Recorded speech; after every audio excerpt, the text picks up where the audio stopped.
Oui, Agnès, aujourd'hui, ma question, c'est comment est-ce que cet état intérieur qu'est l'éveil se manifeste ensuite à l'extérieur? Hmm, Super belle question, merci.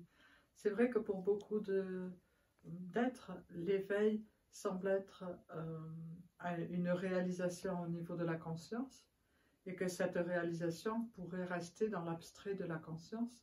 Mais selon moi, si elle restait dans l'abstrait de la conscience, bien que c'est déjà beau, au lieu que la perception se trouve voilée par tous ces voiles euh, qu'on surimpose dessus, la perception est complètement claire et c'est l'être qui perçoit l'être à travers toute la création, c'est déjà très beau.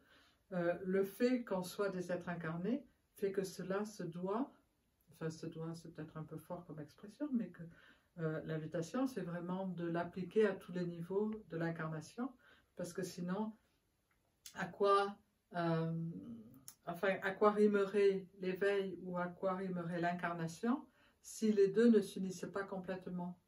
En fait, l'éveil, c'est la porte ouverte à vivre l'incarnation à son niveau normal, à son niveau de simplicité totale, et de revoir toutes les relations que nous avons au sein de l'incarnation, les relations avec notre corps, avec notre environnement, avec la société, avec la planète, avec la nature, etc., euh, à travers cette clarté de l'éveil.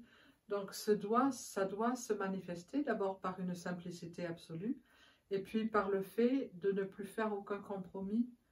On fait souvent des compromis, par exemple dans ce qu'on mange. La plupart des gens ne mangent pas d'après les besoins de leur corps, mais d'après les dictées de leurs émotions, ou de leurs habitudes, ou de leurs addictions. L'éveil implique normalement que la transparence de la conscience nous permette de voir de quoi le corps a vraiment besoin et de donner ça au corps. Et ça fait la voix du corps, c'est la même voix que la voix du cœur. C'est la voie de ce qui est sain, de ce qui est naturel, de ce qui est simple. C'est très différent que d'avoir une réalisation au niveau de la conscience, mais de rester au niveau d'habitude parce que nos parents, nos grands-parents, nos arrière-grands-parents ont fait certaines choses, les refaire. C'est pareil pour tous les niveaux de la relation avec le corps. C'est pareil pour tous les niveaux de la relation à tous les niveaux, la relation avec nous-mêmes, la relation avec les autres, la relation avec la planète. En quoi sommes-nous authentiques à la transparence? En quoi sommes-nous authentiques à la simplicité absolue qui fait que ma vie c'est entre moi et moi-même et que je suis créatrice de ma réalité? Donc, au fond, je n'ai plus trop besoin de voir ce qui se passe dans le monde, bien que c'est toujours beau de savoir ce qui se passe dans le monde, plus qu'on est interrelié, mais à vivre pleinement l'éveil et à l'intégrer pleinement dans le regard que j'ai sur le monde et surtout mon don au monde, plus que chaque attitude, chaque relation, chaque regard est un don en fait.